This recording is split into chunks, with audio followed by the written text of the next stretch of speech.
The University for the Creative Arts presents a short film by PRL Studios, The Arrow of Time.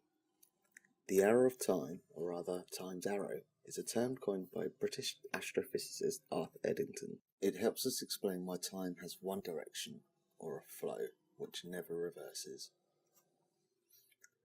In the 19th century, during the Industrial Revolution, engineers were concerned with building faster, more efficient steam engines. They studied the way heat and energy transfer, and from their studies emerged a profound law in physics called the second law of thermodynamics. At the heart of this law is the concept physicists call entropy. Entropy means disorder, but to truly understand what this means, we must imagine objects not as single things, but made up of many different parts. Let's examine these piles of sand. They both have the same number of sand particles, except one has more structure. This pile has high entropy, because there are many different ways to jumble the particles without altering the way it looks. This pile has low entropy, because there is only a certain number of ways to arrange the particles to make it look like a pyramid. The second law of thermodynamics says entropy always increases. The past was ordered, the future is disordered.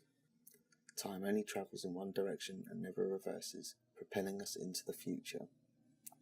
We collectively perceive this one-way passage of time, marking it with significant discoveries, observations and theories. Let's pause the arrow here and examine the story of our understanding of time in more detail. In the early 16th century, news of a gadget that allowed distant objects to be seen as if they were nearby had reached Galileo Galilei.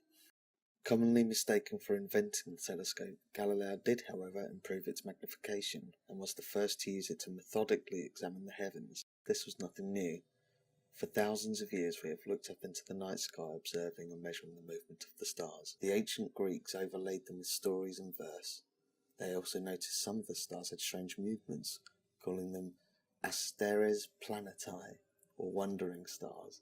The Romans called this particular wandering star Ares, the god of war. Today we know it's a planet called Mars. In the mid-15th century, society believed the world was at the centre of the universe. Mathematicians and astronomers were trying to explain why Mars did this retrograde motion. Nicholas Copernicus